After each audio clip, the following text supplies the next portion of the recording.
Aqui a gente vai começar a ver tratamento de exceção. Então, existem várias formas de lidar com erros e a gente vai ver algumas delas aqui. Tratamento de exceção, ela não resolve tudo, mas é uma forma de lidar com erros. Então, vamos ver aqui o método dividir. Function dividir, que vai receber numerador, que é um number, e denominador, que é um number, e eu quero retornar um número. Isso daqui pode dar errado, sim ou não? Não dá para dividir por zero? Algumas linguagens vão tentar contornar essa limitação. Então, se você fizer isso daqui em JavaScript, como ele é promíscuo, ele vai dar um jeito de funcionar, mesmo que ele gere uma coisa que não é um número. Então, seja resultado igual a dividir 4 por 0. Console.log resultado. Aqui ele já está soprando o Copilot, que é um NaN. O que é um NaN? Não é um número. Not a number. Então, ele tem um valor que é armazenado dentro de um tipo número que não é um número. Então, o número armazena uma coisa que não é um número. É a forma como ele... Eu tenho que resolver esse problema aqui no meu computador. E qual é o tipo de valor que ele coloca quando tenta resolver uma coisa por zero? Infinito. Então, o Copilot é esse aqui, é infinity. Só que se eu pegar infinito menos infinito, vai dar o quê? Não sei. Aí ele diz, olha, eu não consigo fazer cálculo com infinito. Então, isso daqui não é um número. Só que é muito ruim a gente estar trabalhando dessa forma. O ideal é que você tivesse um jeito de manipular os teus dados para que você saiba que aquilo ali deu errado. E aí, a gente poderia fazer de algumas formas. Primeira forma é retornar se isso daqui deu certo ou não deu certo.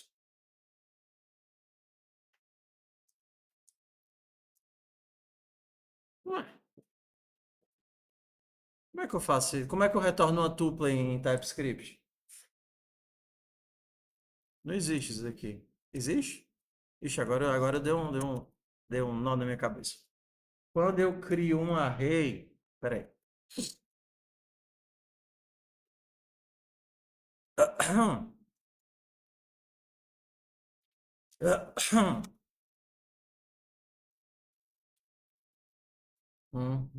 Entendi. Então, a primeira forma de fazer isso é criar um tipo ou lidar com agrupamento de valores. Até agora, eu me engasguei. A maioria das coisas, ou dos dados, ou dos valores que a gente tinha, armazenava um único elemento. Então, quando eu tinha nome era David. Só que se eu quisesse, entenda, armazenar duas coisas juntas, nome e idade, isso seria uma tupla, ou seja, essa variável aqui, ela guarda dois elementos distintos, que é diferente do vetor, que seria o mesmo tipo em todos os elementos, e está aqui. Então, o meu nome seria e a minha idade.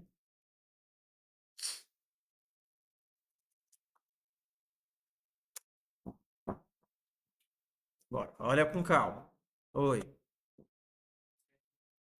Não, eu não cheguei em exceções. Daqui a pouco eu chego, mas assim, estou dizendo que existem outras formas de resolver o problema sem lidar com exceções. Poderia resolver apenas devolvendo valores. Só que a minha função dividir precisa retornar um número. Só que como é que eu faço para retornar se deu certo e um número? Vou precisar juntar essas informações. E eu poderia juntar através de uma tupla. Isso daqui não é um vetor. Em estrutura de dados, né, isso daqui se chama tupla. Tupla é quando eu agrupo tipos diferentes que se embrolham, né, numa coisa só. Então, nome e idade guarda um nome e uma idade. O nome eu consigo extrair através do índice e a idade eu consigo extrair através do índice. O nome vai ser um string e a idade vai ser um number. Beleza? Então, esses cochetezinhos, eles também podem ser utilizados para representar a tupla. Primeira forma que a gente usou os cochetes foi para fazer assim, né? Então, o que é que significa isso daqui? Uma lista de números. Só que agora o elemento está dentro. Então, isso daqui significa que eu estou retornando ou que esse dado guarda na posição 0 um string e na posição 1 um número. Beleza? Como é que isso daqui poderia ser útil? Ué, eu poderia avisar, dizer que o meu método dividir vai retornar se deu certo e o valor calculado, se tiver dado certo. Minha função dividir vai retornar se deu certo e o valor calculado. Então agora eu posso fazer assim. Se o meu denominador for igual a zero, então se o meu denominador for igual a zero, eu não consigo fazer o cálculo. Então eu digo que deu errado e digo que o valor calculado é zero. Mas se tiver dado certo, eu vou retornar verdade e numerador sobre denominador. É estranha a sintaxe?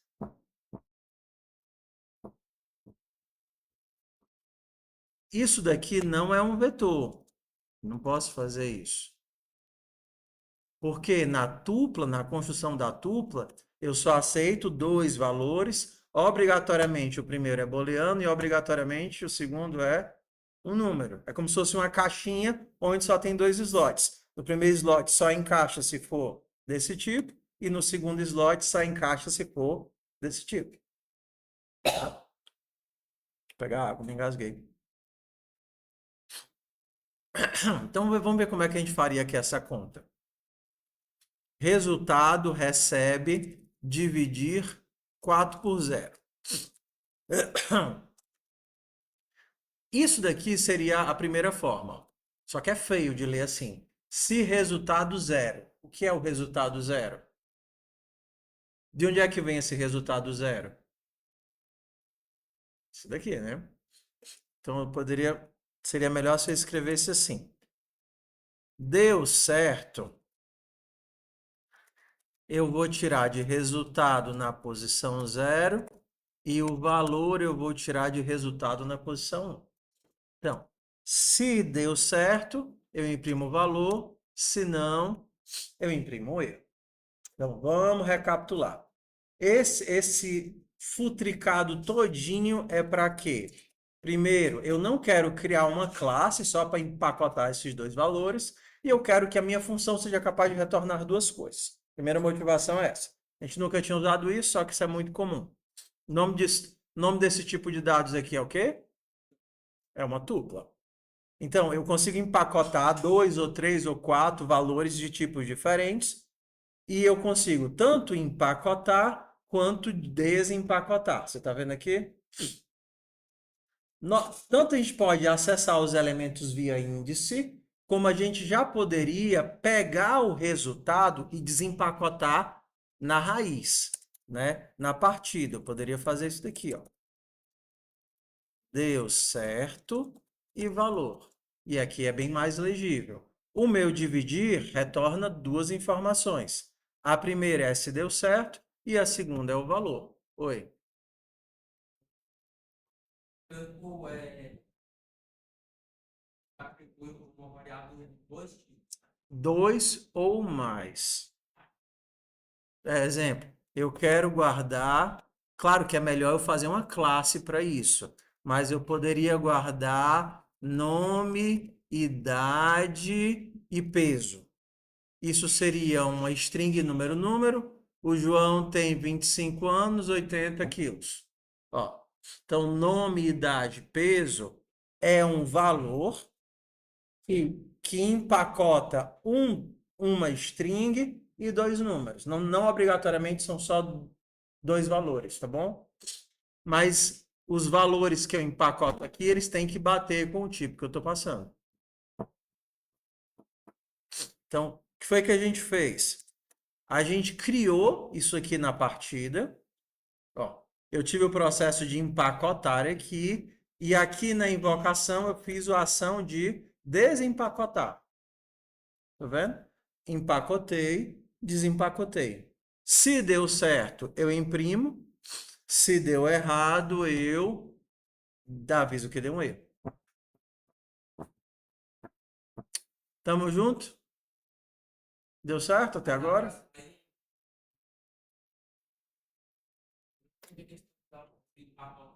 Ó, uma função, ela só retorna naturalmente um único valor, ok?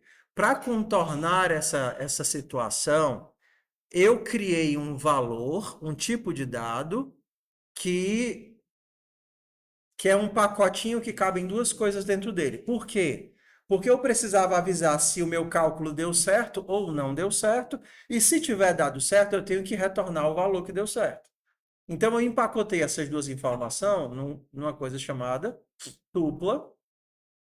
E quando eu faço o cálculo, eu preciso extrair de dentro desse pacote os elementos que existem. Ah, você podia ter criado uma classe. Podia ter feito de várias formas. Podia ter criado uma classe aqui, resultado. Podia ter criado uma classe resultado que avisasse se deu certo ou não deu certo e o valor. Mas eu não queria fazer isso. Ah, eu podia ter criado também um mapa aqui e empacotado, criado o objeto. Eu poderia ter feito de várias outras formas, mas no fundo ainda seria. Eu faria uma composição onde eu tenho várias informações e depois eu utilizaria essas informações de alguma forma. Ok? Ah, vamos lá. Existem variações desse problema aqui.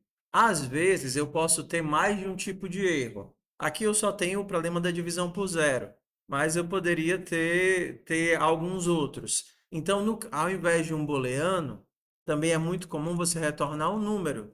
E aí esse número tem uma série de códigos. Se for, como é que é o nome daquele número para dizer que a página não foi encontrada? É o quê? 404. De onde é que inventaram 404? É o quê? É número de telefone de alguém? Ela tava com raiva. Bota aí 404 para dizer que não encontrou. Não, existe uma tabela com um catatal de erros diferentes de acesso e, por esse caso, 404 é página não encontrada, mas você pode ter um monte de outros tipos de erro. Beleza? Então, outra forma de lidar com isso é dizer, olha, zero não significa erro nenhum, é, um significa um tipo de erro, dois significa outro tipo de erro, três significa outro tipo de erro, quatro significa outro tipo de erro. E a gente também poderia resolver assim. E aí eu teria que ter uma tabela de referências de qual erro gera, qual coisa gerou qual erro.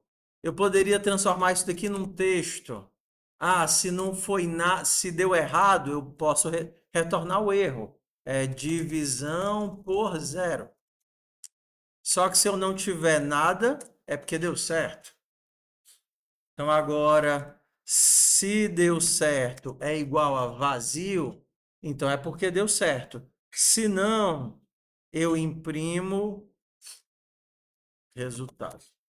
Se resultado é igual a vazio, é porque eu consegui fazer o cálculo. Se não, eu imprimo resultado.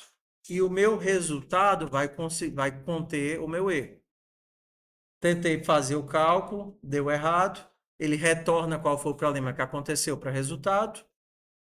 Se resultado não deu problema nenhum, chamar isso aqui de problema para ficar melhor.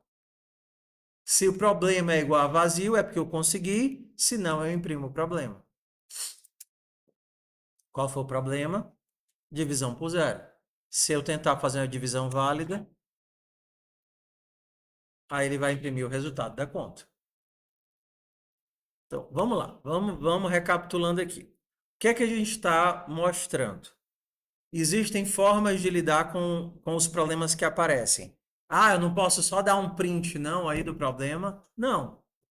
Por quê? Porque o teu print, aqui a gente está escrevendo um código para o terminal, muitas vezes. Mas quando você der um console.log, isso vai aparecer no browser, mas vai ser aquela impressão que vai estar no log do browser. Console.log, vai ser um log no browser. Você tem que gerar um erro de forma que isso possa ser capturado e convertido em algo que o usuário consiga manipular, ou em algo que o programador consiga manipular. Você tem que devolver a informação para que ele consiga saber o que é que faz. E cada problema vai gerar uma solução diferente. Por exemplo, você tenta baixar uma página. Pode ser que você esteja sem internet. E aí a mensagem de erro deveria aparecer como verifique sua internet. Pode ser que o problema foi que você está digitando URL inválida. E aí a URL vai ter que aparecer no browser. Cada problema tem que gerar uma solução diferente. Ou talvez, sei lá, você está tentando acessar um arquivo, o arquivo não existe, aí você tem que decidir, cria o arquivo, não cria o arquivo. Está tentando acessar o banco de dados, a tabela não existe. Então você cria a tabela ou você avisa para o usuário que a tabela não existe ou você força uma inicialização na tabela? Cada problema vai gerar um erro diferente. Por isso você tem que ser capaz de capturar o problema para criar um código que resolve essa situação. Então vamos lá, recapitulando antes da gente chegar em exceções. Primeira forma de resolver: não uso exceções, eu devolvo a informação, a pessoa vai capturar essa informação e decidir o que é que faz com ela. Tudo bem? Segunda forma de resolver isso, e não existe certo ou errado. Aqui não existe certo ou errado.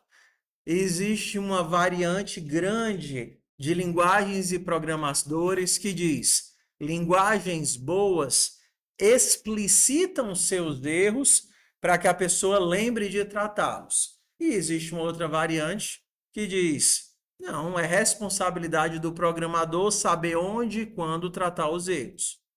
O que é que eu tenho em cada um desses casos?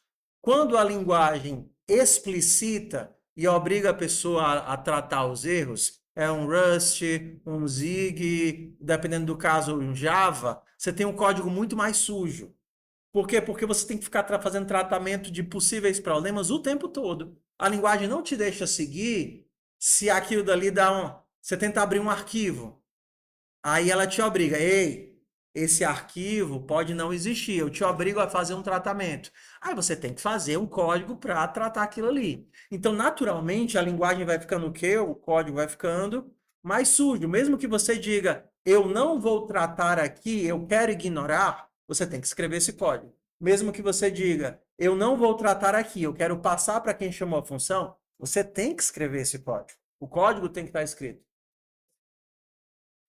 Tudo bem. Ok, vou nem me mexer aqui, vou ficar aqui. Vou pegar café, então.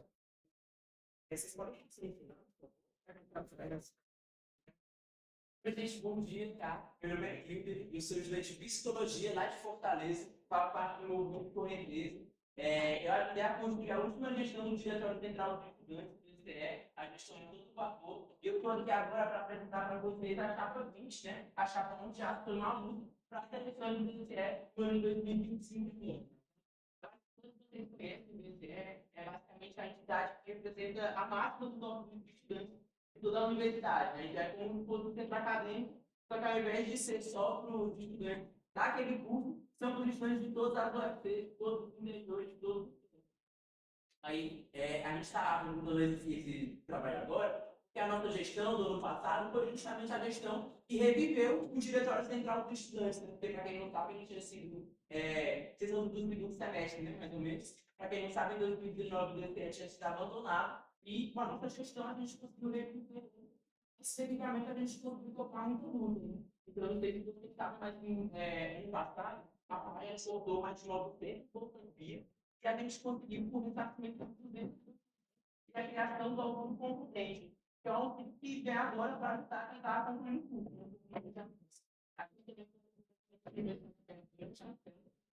Além de conseguir também o ônibus quarto-funcionado aqui para Quixadá e também a privatização do restaurante universitário.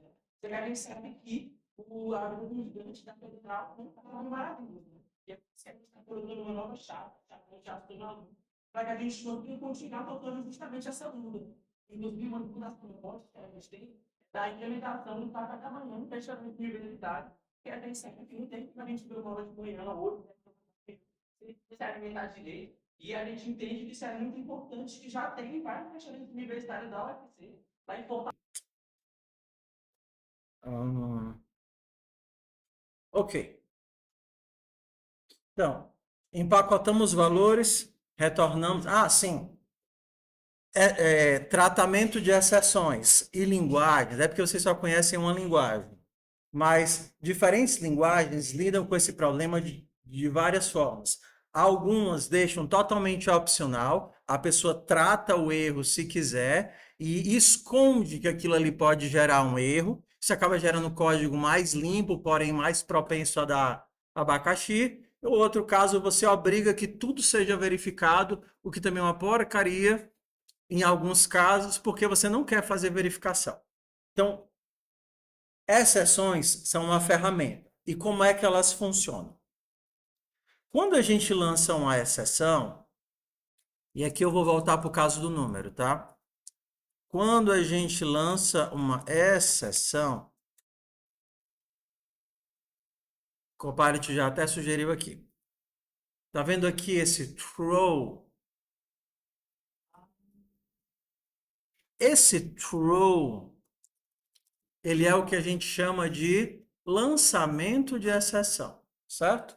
O que é que esse código aqui faz?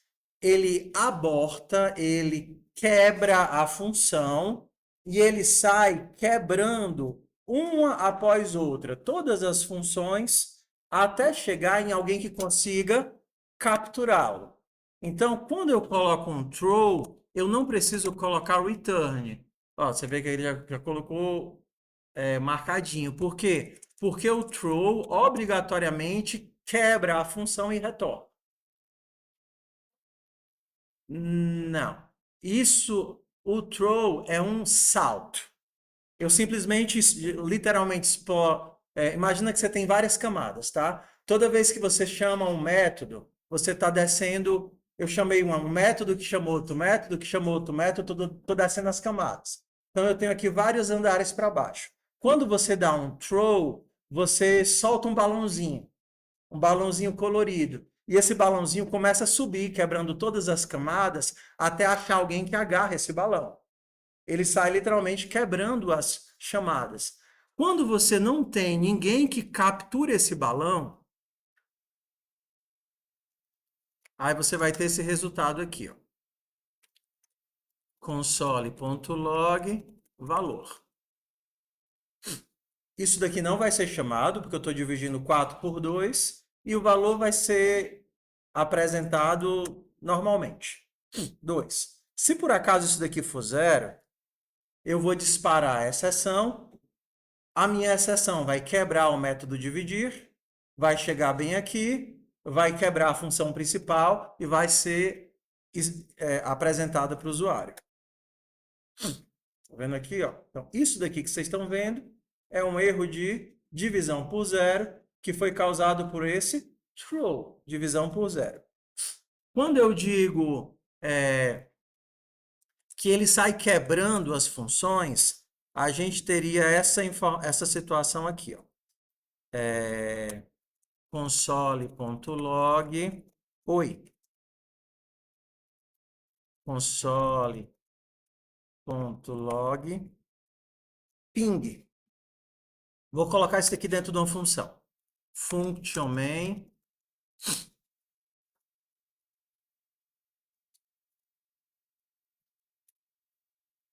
Main. Então, vamos enxergar aqui o fluxo de execução. Comecei pela main. Console.log, fim. Comecei aqui na 16. Da 16, ele chama função main, então ele pula para cá. Desci o primeiro nível. Bem aqui na 11, ele vai chamar o método dividir. Console.log antes do dividir. Console.log antes da main. Obrigado. Então, vai começar pelo 17, que é a primeira coisa que vai ser impressa na tela, antes da main. Aí ele vai entrar na main. Pula aqui para a linha 10. Qual é a próxima coisa que vai ser impressa na tela? Antes do dividir. Chamou a função dividir. Vai pular aqui para a linha dividir. Estava no root, né, na raiz. Chamei a main chamou o dividir. Estou aqui no terceiro andar para baixo. Aí ele verifica, denominador é zero. Se for, ele dispara essa exceção. Na hora que dispara essa exceção, ele já retorna do método dividir. O oi vai ser impresso? Não, porque ele pulou para fora da função. Aí ele voltou para cá. Tem alguém aqui que capture e trate a exceção? Não. Então o ping também não vai ser impresso. Voltou para cá. Tem alguém que capture e trate a exceção? Não. Acabou-se. Por isso que eu digo que ele sai quebrando todas, porque ele não dá continuidade de onde a função retornaria. A função normal, se ela tivesse terminado, ela executaria a linha 12, depois executaria a linha 13, depois executaria a linha 14. Como eu tive uma exceção que foi disparada aqui dentro, ele não vai executar a 13 nem a 14, e como ela foi disparada aqui dentro, eu também não executo a 19. Depois da main, depois eu dividir.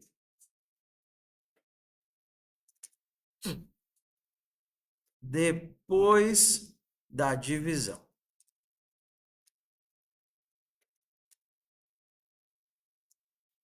E aqui, console.log antes da divisão.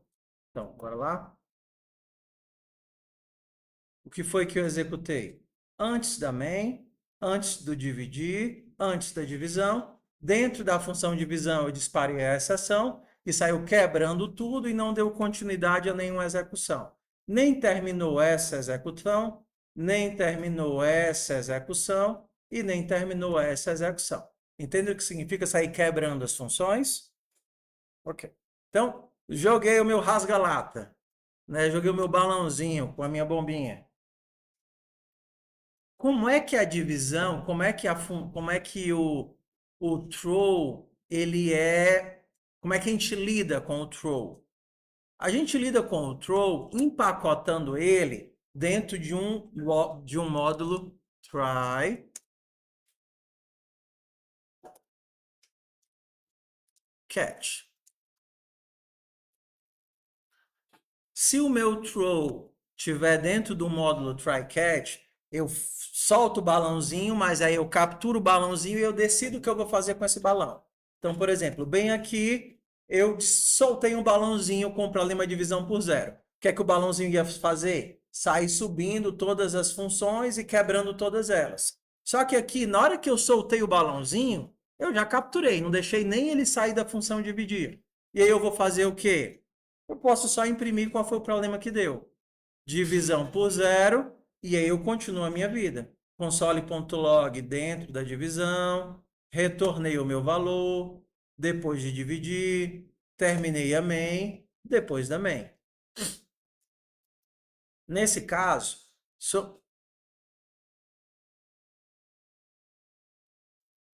Ué?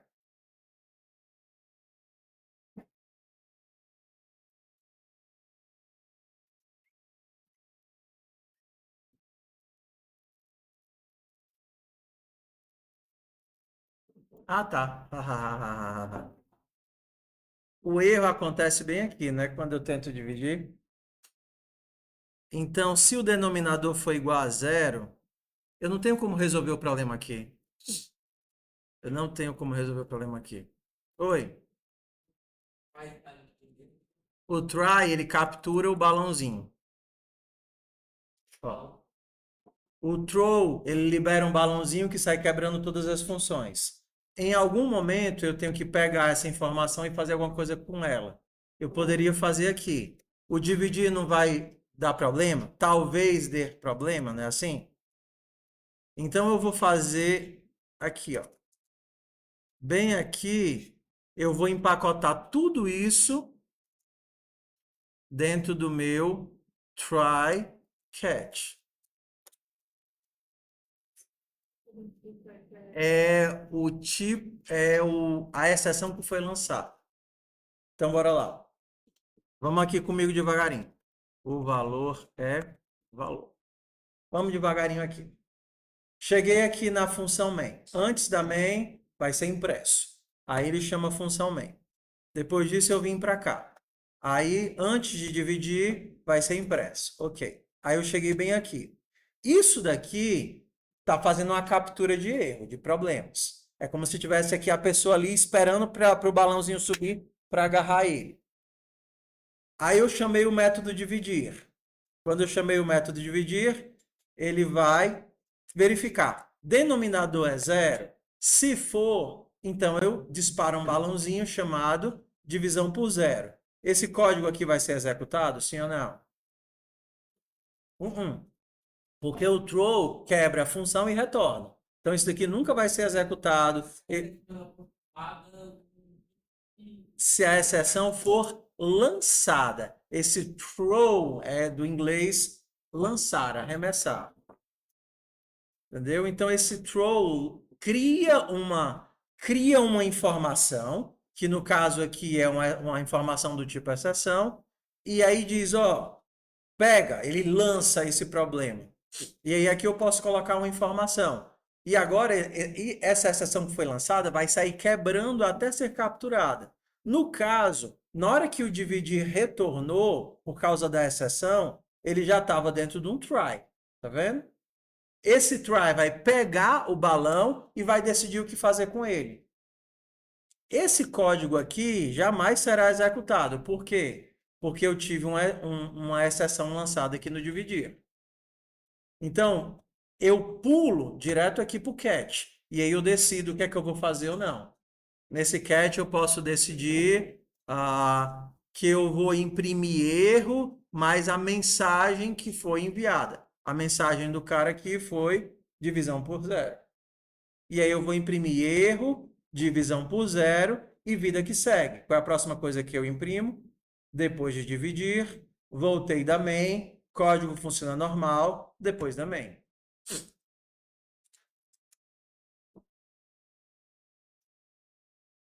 Antes da main, antes do dividir, o problema aconteceu, ele foi capturado, eu imprimi e aí depois eu continuo a vida que segue, normal. Tá? Então, qual é a ideia da exceção?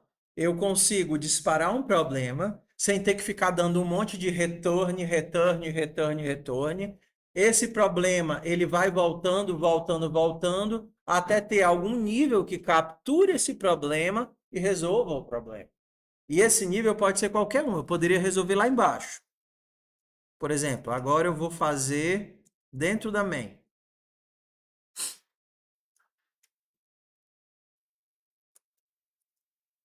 Tirar aqui essas mensagens. Vamos imaginar agora qual é o fluxo que vai acontecer. Então, número 1, chamei a main. Número 2, cheguei bem aqui e tentei dividir. Número 3, verificou que o denominador é zero, dispara a exceção. Essa linha vai ser executada? Não. Voltou aqui para o dividir, estou no meio de uma exceção sendo lançada. Tem alguém aqui para capturar a exceção? Não. Essa linha vai ser executada?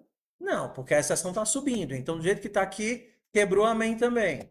Voltei para cá. Estou dentro de um try? Estou. Então, a exceção que iria explodir e aparecer na cara do usuário, o que é que eu fiz? Dei um jeito de lidar com ela. Eu não vou mostrar nada para o usuário a não ser um erro com o erro que foi dado aqui, divisão por zero. Então, o código que serve para poluir o negócio cheio de erro. Aí eu não teria que fazer aquele retornar valor, verificar se deu certo ou não deu certo. Eu consigo criar um fluxo onde eu decido onde eu vou lidar com o problema. Entendeu? Eu decido onde eu vou lidar com o problema e aí para resolver, para lidar com essa situação aqui.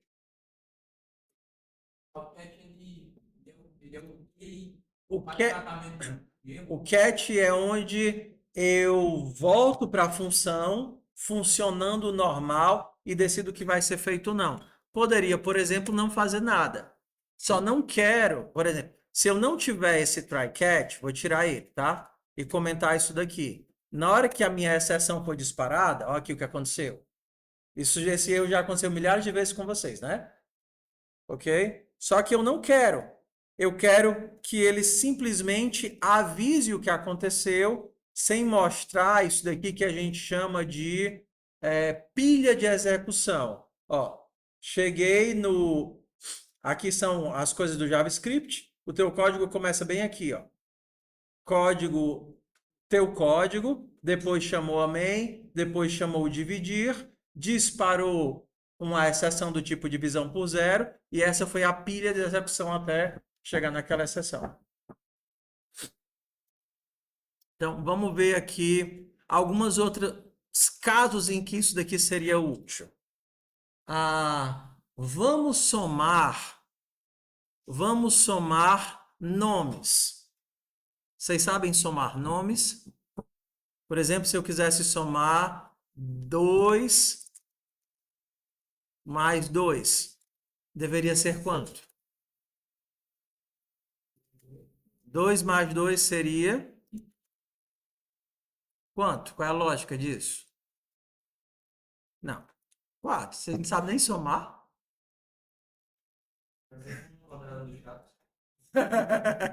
nem o chat GPT sabe fazer essa conta, vai. 2 mais 2 é... Ó, aprendeu já, 4. Então, se eu quisesse uma função que somasse nomes, qual era a lógica que eu teria que fazer por trás? Número 1, qual a primeira coisa que eu teria que fazer? Transformar de nome para número. Depois, somava os números. E, por último, eu transformava de número para nome. Então, precisaria aqui de duas funções. Vamos fazer aqui uma função que seria nome para número. Vou fazer só um monte de if else mesmo, de boa, tá certo? Então, o meu nome vai ser um string e o meu número, eu vou fazer só algumas opções. Vou fazer aqui se nome for igual a 1, então retorna 1. Vai, if else, vai, Copilot. Se... Ai, Copilot, deixa de preguiça. Tem forma mais inteligente de fazer isso? Com certeza, só criar um vetor e fazer um index of. Mas, para não baldear a lógica, eu quero focar só nisso. Se por acaso não for nenhum desses daqui, eu quero 0 também.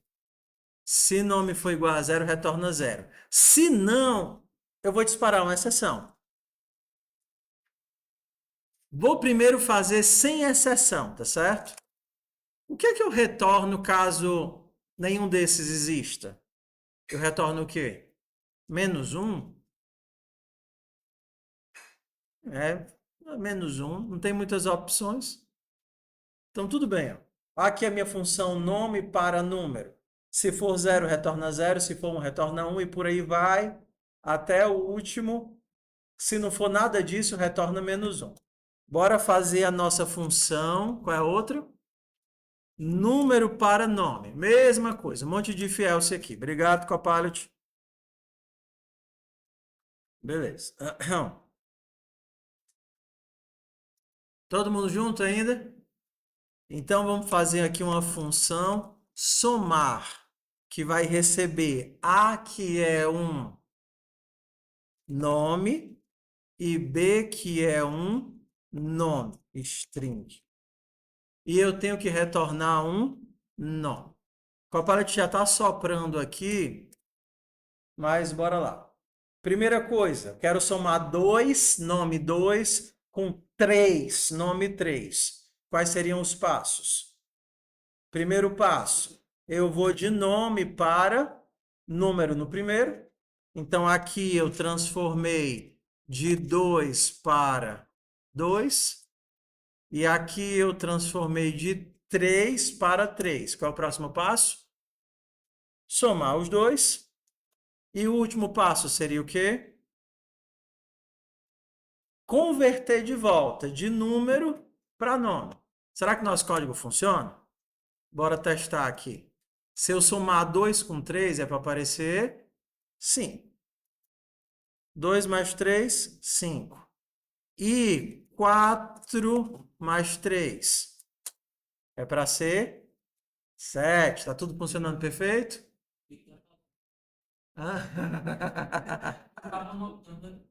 Tudo bem, ó.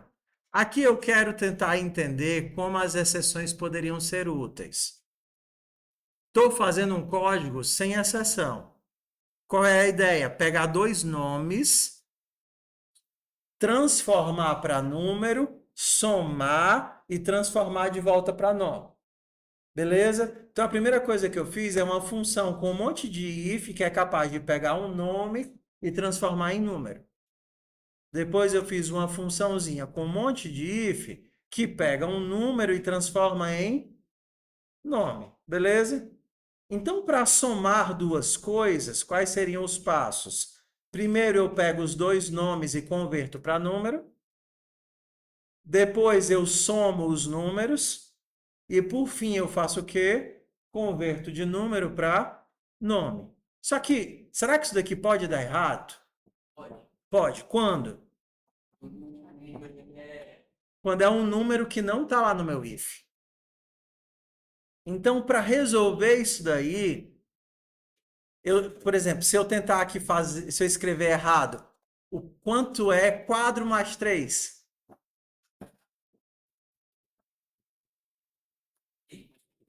Quadro mais 3. Deixa eu ver quanto é que é quadro mais 3. 2. Vai. Por que deu 2? Porque a gente colocou, quando ele não achar um nome, o que é que ele retorna? -1. Ficou -1 mais 3, que deu 2. Então, eu teria que fazer agora um monte de tratamento de erros aqui.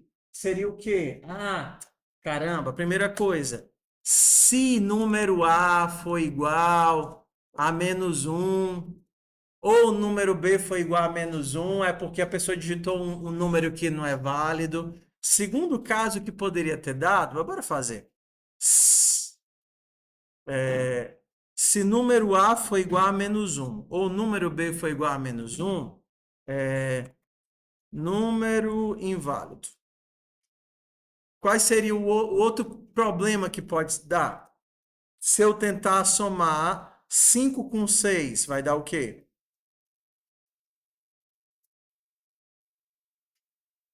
5 com 6? Não, é 5 com 6. É para dar quanto? Só que ele sabe converter o 11 de volta para 11? Não. Então eu tenho um monte de coisa que pode dar errado aqui. Então, vamos usar aqui o nosso tratamento de exceção. Caso ele chegue aqui no final, o que é que eu posso fazer? Oi.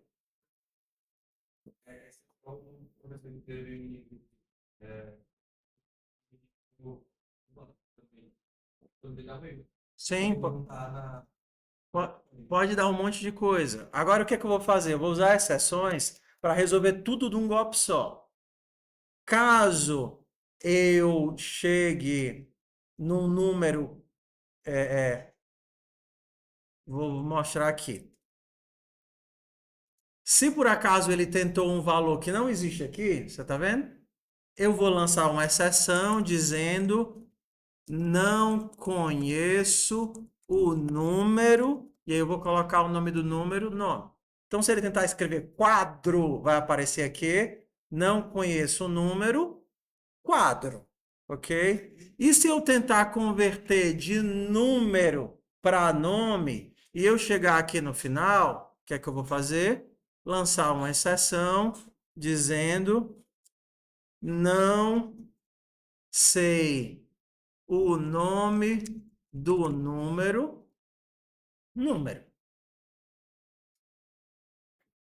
Vamos ver aqui o que acontece agora. Meu código continua da mesma forma, tá vendo? Ó? A, B, soma, retorna. Só que tudo isso pode dar erro, concorda? Esse pode dar erro, esse pode dar erro e esse pode dar erro, sim ou não? Sim. Então eu vou empacotar tudo que pode dar erro dentro do quê? Dentro de um try. Tudo que pode dar erro, eu vou empacotar num try. E aqui eu vou colocar o meu catch, capturar o erro, e aí eu vou imprimir o erro.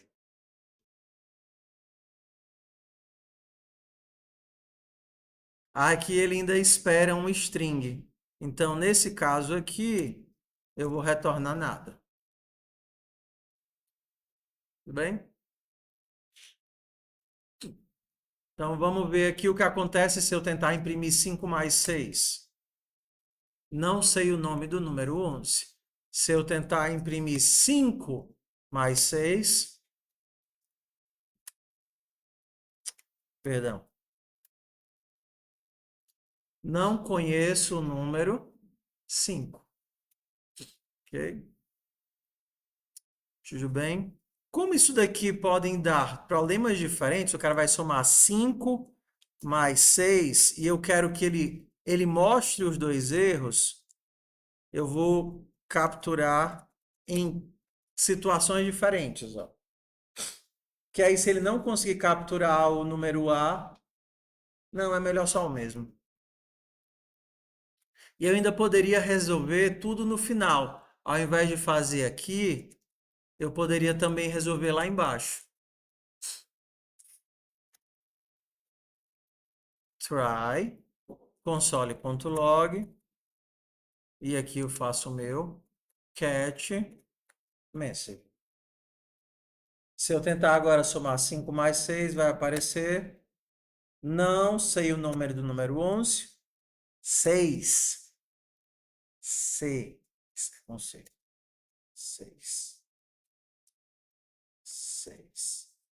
Agora tá certo. Não conheço o número 6. Entenderam aí?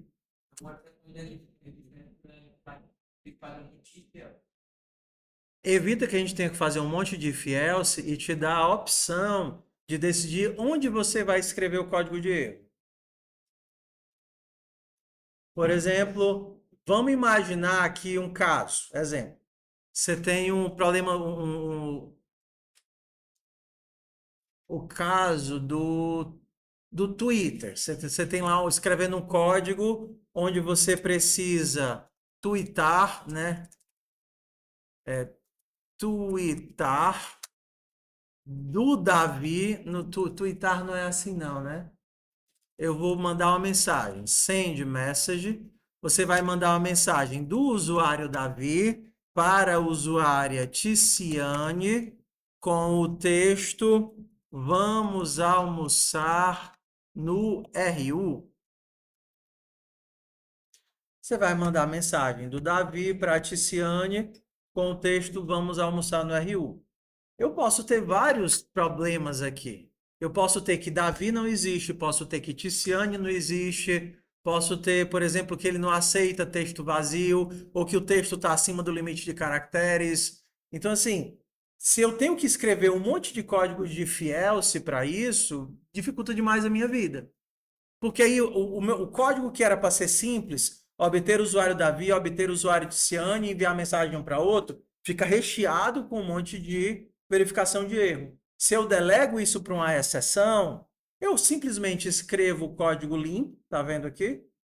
E eu deixo que a exceção seja capturada e gere o erro para ser impresso na tela, ou eu gere um pop-up para o usuário, ou faça o que eu quiser.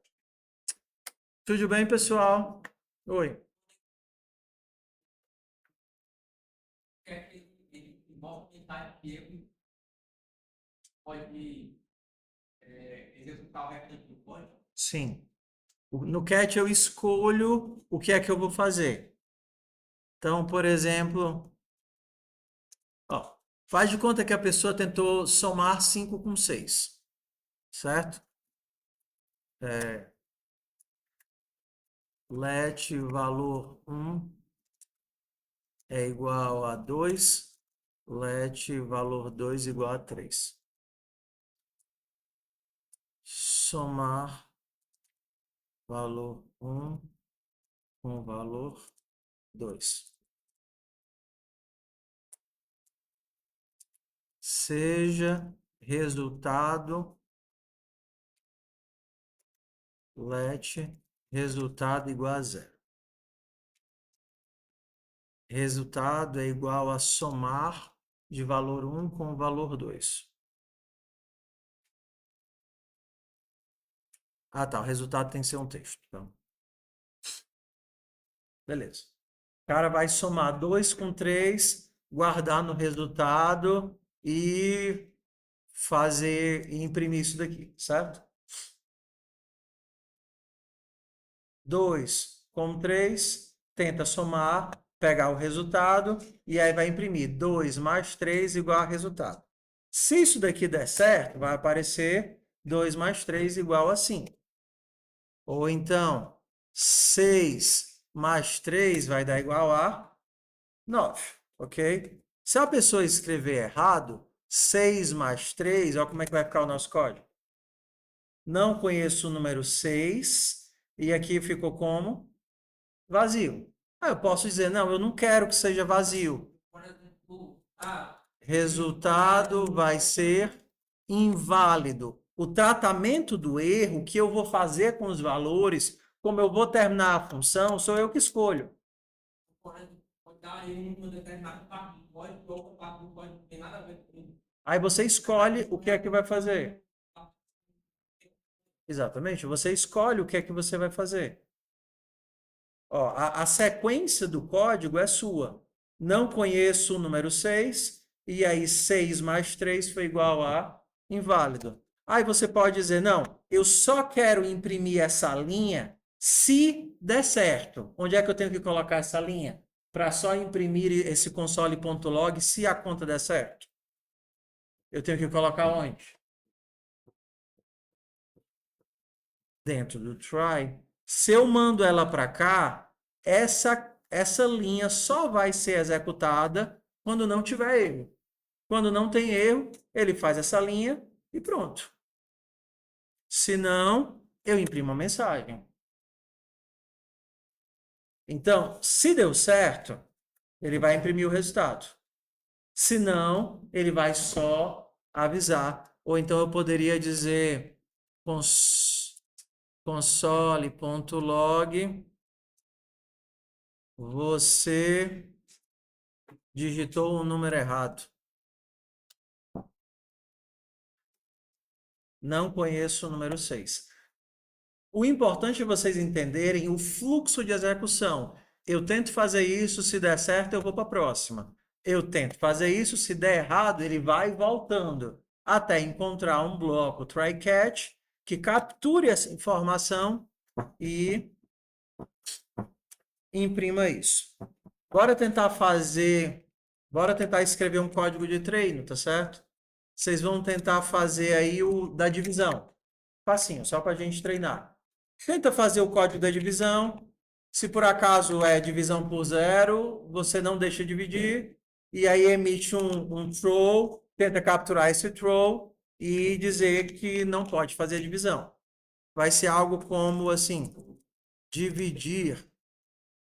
Se deu certo, você vai colocar valor tal dividido por valor tal, deu o resultado. Se der errado, você não pode fazer essa divisão. Bora lá? Então, qual é a sintaxe que a gente precisa? Número 1, a sintaxe do throw. Throw, você coloca com new error, e aí dentro do construtor do erro, você coloca a mensagem que você quer propagar, que foi o erro. Então, a primeira sintaxe é essa. Throw new error. E a segunda sintaxe é a sintaxe do try, abre escopo, fecha escopo, catch, captura o tipo de, captura a variável, que aí poderia ser qualquer coisa, E aí a gente tem o tratamento do catch. Ainda temos a opção, vamos lá.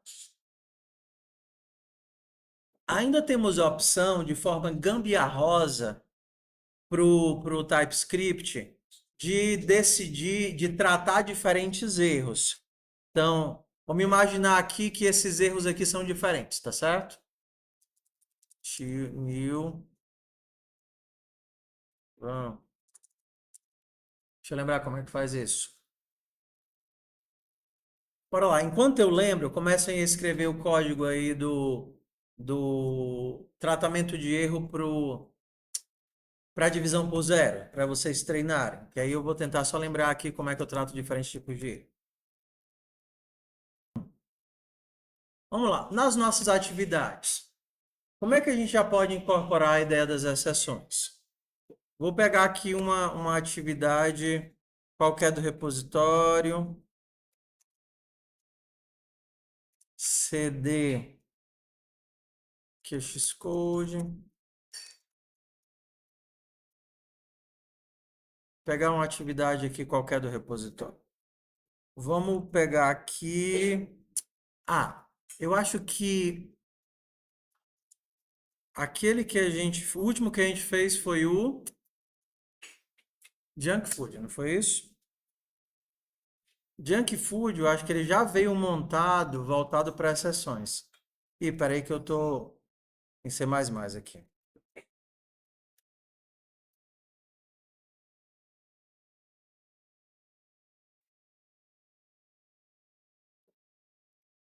Isso aqui foi o que a gente fez na semana passada.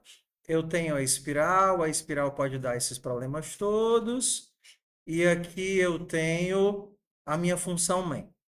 Bora incorporar as nossas exceções. O que acontecia? Toda vez que eu tinha um problema, eu dava um console.log e retornava. Dava um console.log e retornava, dava um console.log e retornava.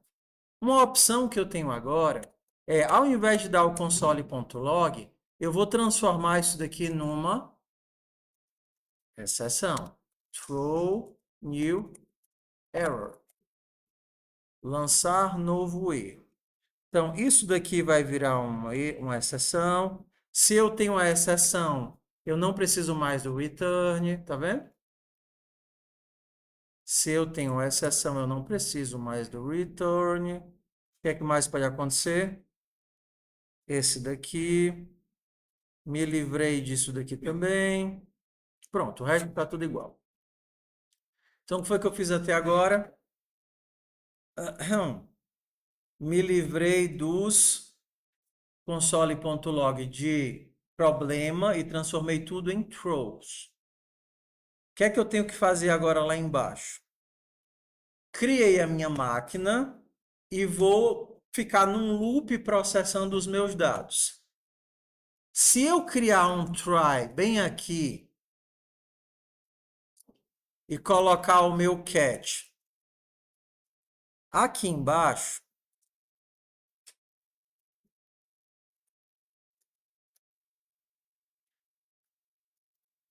na hora que der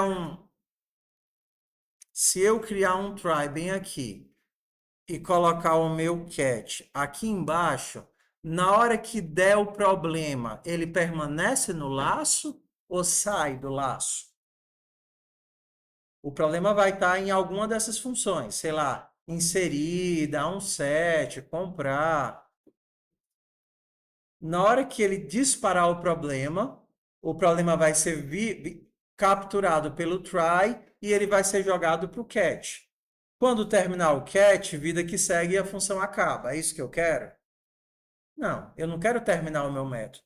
Então, o que é que eu vou fazer? Eu vou colocar o meu try dentro do laço. Tá vendo aqui? Dentro do while. Então, se por acaso qualquer uma dessas funções der problema, o que é que ele vai fazer? Ele vai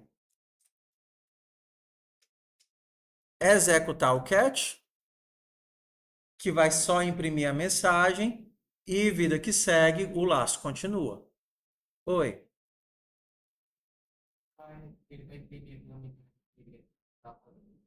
A diferença é que agora eu tenho a opção de tratar o erro ou não. Na hora que eu dava só a impressão, a informação de que aconteceu um erro ia para o console, mas eu me tornava completamente incapaz de saber que o erro aconteceu. Agora com o try, eu posso, por exemplo, num caso aqui, num set.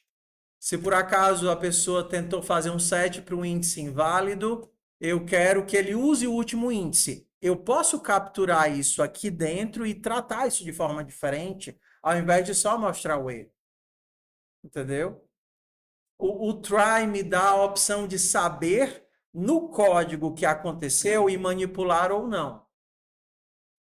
Imprimir manda para o console, mas me tira a opção de saber que o erro aconteceu. Saber que eu posso fazer uma manipulação diferente dele ou não. Entendeu? Para a gente agora, como nós não temos diferentes níveis de manipulação e os nossos códigos não são sobrecarregados, seria a mesma coisa.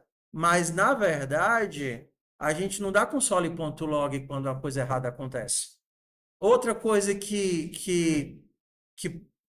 que construtores permitem que o erro não, que o console.log não permite. Se você tenta criar uma pessoa, exemplo, criar outra coisa que a exceção permite. Você tenta criar uma pessoa e aí você quer um nome e uma idade para essa pessoa, beleza? Só que para criar essa pessoa, você tem regras. O nome não pode ser vazio, ou o nome tem que começar com letra maiúscula, ou sei lá, o que você quer validar na hora da construção.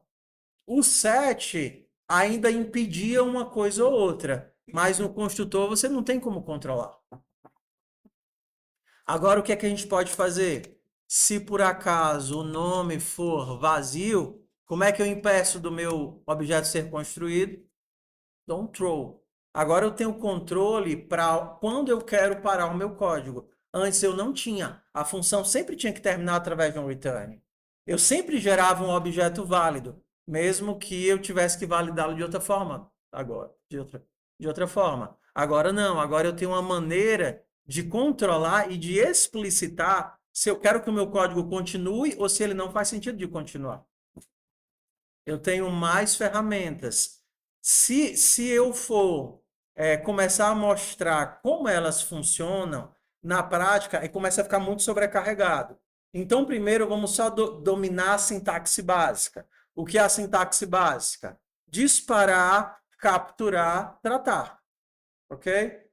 Por exemplo, depois de vocês fazerem o do if-else, tentem fazer esse. Cria a pessoa e se a pessoa for válida, ótimo. Se não for válida, você dispara a exceção. Por exemplo, se eu tentar criar uma pessoa e imprimir o nome dela, se eu não quiser aceitar nomes vazios, eu poderia, e idade inválida, eu poderia disparar uma exceção logo de cara, ao invés de fazer um get set. Se nome.